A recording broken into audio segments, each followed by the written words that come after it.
जय बम बम भोले, हम सब की रक्षा करना। जय सूर्य भगवान, हम सबको आरोग्य प्रदान करना। राधे राधे जी। प्रदोष व्रत की आप सबको बहुत सारी शुभकामनाएं।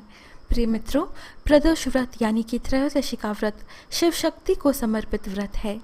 हर माह में त्रयोदशी तिथि यानी कि 13वां दिन 2 बार आती है। अन्य व्रतों से विभक्त त्रयोदशी का महत्व उसके वार के अनुसार होता है। आज रविवार है तो आज का प्रदोष व्रत रवि प्रदोष व्रत कहलाता है। रविवार को आने वाला यह प्रदोष व्रत स्वास्थ्य की दृष्टि से बहुत महत्वपूर्ण माना गया है। इस व्रत में पूजन सूर्यास्त के समय करने का महत्व है। यह व्रत करने वालों की स्वास्थ्य से संबंधित परेशानियां दूर होती हैं। आज के स्थितियों में हम सबको अच्छे स्वास्थ्य का वरदान चाहिए। अभी हम सुनेंगे रवि प्रदोष व्रत की कथा। कथा अनंतर हम रवि प्रदोष व्रत पर किए जाने वाले कुछ सरल महा उपाय के बारे में जानेंगे। रवि प्रदोष व्रत की कथा। एक समय सर्व प्राणियों के हितार्थ परम पावन भगीरथी के तट पर ऋषि समाज द्वारा विशाल गोष्ठी का आयोजन किया गया। इस सभा में व्यास जी के परम शिष्य पुराण वेत्ता सूत जी महाराज हरि कीर्तन करते हुए पधारे। सूत जी को आते हुए देखकर शौनक आदि 88,000 ऋषि मुनियों ने खड़े होकर दंडवत प्रणाम किया। महाज्ञानी सूत जी ने भक्तिभाव से ऋषियों को हृदय से लगाया तथा आशीर्वाद दिया। विद्वान ऋषिगण और सब शिष्य आसनों पर विराजमान हो गए। शौनक आदि ऋषि ने पूछा, हे पूज्यवर महामते, कृपया यह बताने का कष्ट करें कि मंगलप्रद कष्ट निवारक यह व्रत सबसे पहले किसने किया और उसे क्या फल प्राप्त हुआ। श्री सूत जी बोले, आप सभी शिव के परम भक्त हैं। आपकी भक्ति को देखकर मैं व्रती मनुष्यों की कथा कहता हूँ, ध्यान से सुनो। रवि प्रदोष कथा। एक गांव में अति दीन ब्राह्मण निवास करता था। उसकी साध्वी स्त्री प्रदोष व्रत किया करती थी।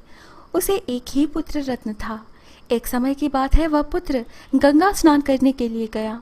दुर्भाग्यवश मार्ग में चोरों ने उसे घेर लिया और वे कहने लगे कि हम तुम्हें मारेंगे नहीं, तुम अपने पिता के गुप्त धन के बारे में हमें बतला दो।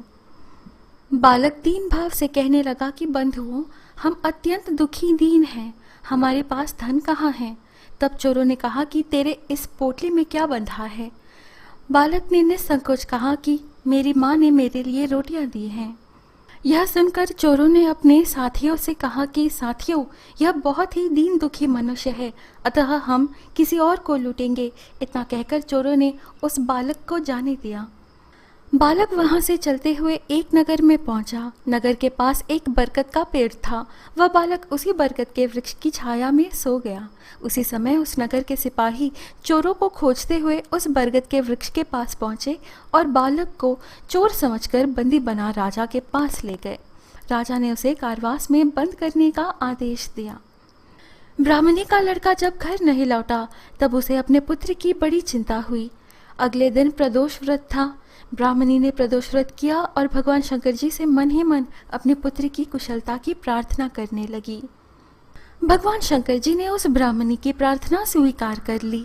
उसी रात भगवान शंकर जी ने उस राजा को स्वप्न में आदेश दिया कि वह बालक चोर नहीं है, उसे प्रातःकाल छोड़ दे, अन्यथा उसका सारा राज्य वैभव नष्ट हो जाएगा। प्रातःकाल राजा ने शिव जी की आज्ञा अनुसार उस बालक को कारावास से मुक्त कर दिया। बालक ने अपनी सारी कहानी राजा को सुनाई। सारा वृत्तांत सुनकर राजा ने अपने सिपाहियों को उस बालक के घर भेजा और उसके माता पिता को राज दरबार में बुलाया। उसके माता पिता बहुत ही भयभीत थे। राजा ने उन्हें भयभीत देखकर कहा कि आप भयभीत ना हो, आपका बालक निर्दोष है। राजा ने ब्राह्मण को 5 गांव दान में दिए जिससे कि वे सुखपूर्वक अपना जीवन व्यतीत कर सके। भगवान शिव जी की कृपा से वह ब्राह्मण परिवार आनंद से रहने लगे।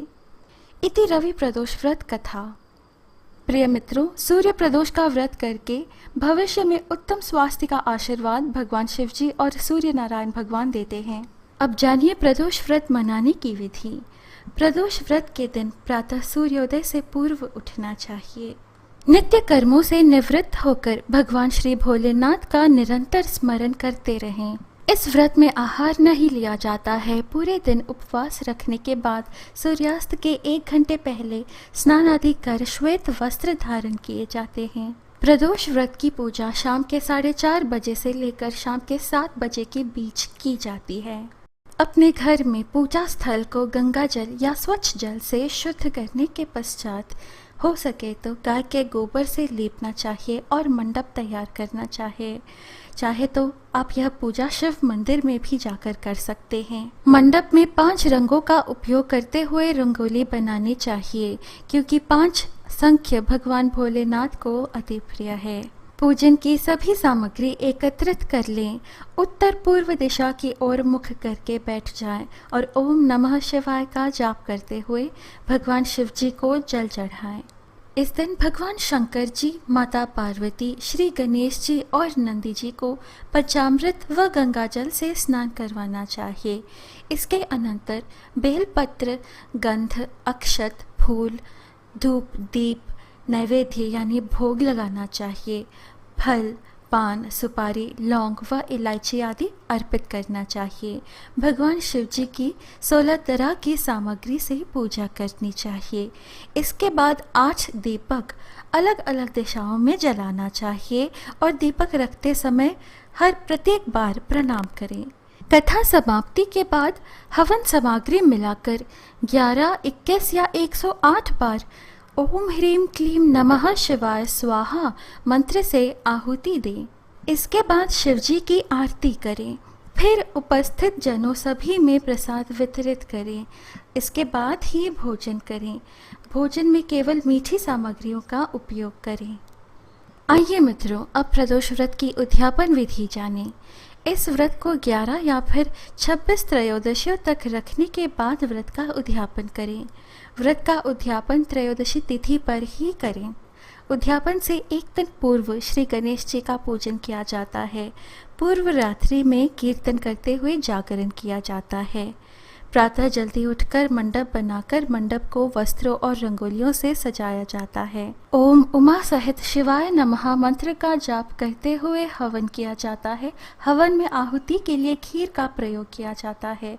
हवन समाप्त होने के बाद भगवान भोलेनाथ जी की आरती करें और अंत में ब्राह्मणों को भोजन कराया जाता है। अब जानिए खास उपाय जो रवि प्रदोष व्रत के दिन किया जाए तो उत्तम स्वास्थ्य, धन लाभ और यश, कीर्ति और पदोन्नति में बढ़ोतरी प्राप्त होती है। आज के प्रदोष व्रत के पूजा के शुभ मुहूर्त में आप पूर्व दिशा की तरफ मुंह करके लाल आसन पर बैठें तथा एक तांबे के लोटे में जल भरकर रखें।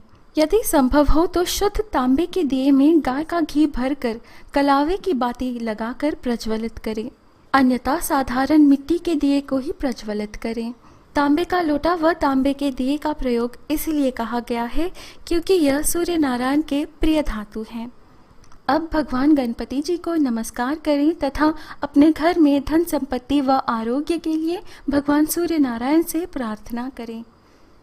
इसके पश्चात भगवान उमा महेश्वर का ध्यान कर प्रार्थना करें इस तरह: हे उमानाथ, कर्ज, दुर्भाग्य, दरिद्रता, भय, रोग व समस्त पापों का नाश करने के लिए आप पार्वती जी सहित पधार कर मेरी पूजा स्वीकार करें। महामृत्युंजय मंत्र का जाप अवश्य ही करें, कम से कम 18 बार या हो सके तो 108 बार आज आप अवश्य समय निकाल कर करें।